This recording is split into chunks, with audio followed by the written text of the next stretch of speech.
Peggy 16. Fighting twice in one night was the toughest thing I ever done athletically in my life.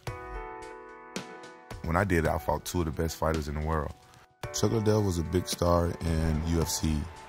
At the end of the first round, I'll never forget this, Chuck gave me one of the most devastating body shots I ever taken in my life. The promoter told me, like, show the world that Pride fighters are #1. You know, I'm like, okay, I'm gonna do what you say. And that's what you call a ground and pound. What a knockout! Vanderlei Silva was one of those guys that was at the top of his game back in Pride, haven't lost a fight in 5 years. The first time I fought him, 14 to 15 times he Muay Thai kneed me in the face. Oh, good knee to the head! In my sport, you make one mistake, the fight could be over. Vanderlei Silva does it again! You know, I kind of left Pride. I was unhappy over there and stuff like that, so I just took off. WFA was this organization that was up and coming, so I went there and I fought for them. They are just going toe-to-toe! Shortly after that, the UFC purchased their rights and their fighters, and that's how I become to be a UFC fighter. I trained as if my life depended upon it. I trained like I was going to die in that cage. Basically, pretty much eat, sleep, train. It's like it feels like you have no life for 2 months, 2.5 months. When we spar, it's harder than a fight. And if you don't prepare right and your mind's not right, you can get hurt.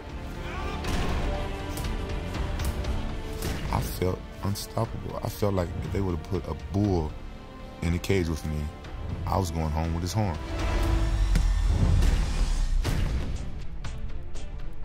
The rematch with Chuck, I felt I won that match even before I stepped in the cage. It is all over! That's the night I became the champion of the UFC. Quentin Rampage Jackson reigns supreme.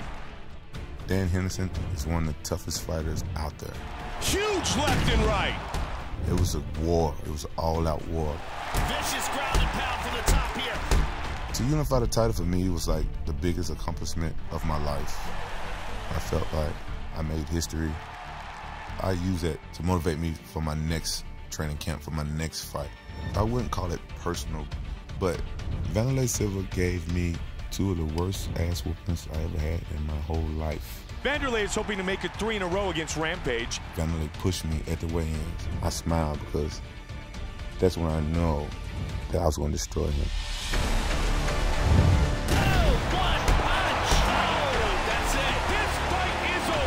He was out before he even hit the ground. The power in that finishing punch, absolutely lethal. UFC Undisputed 3, your move.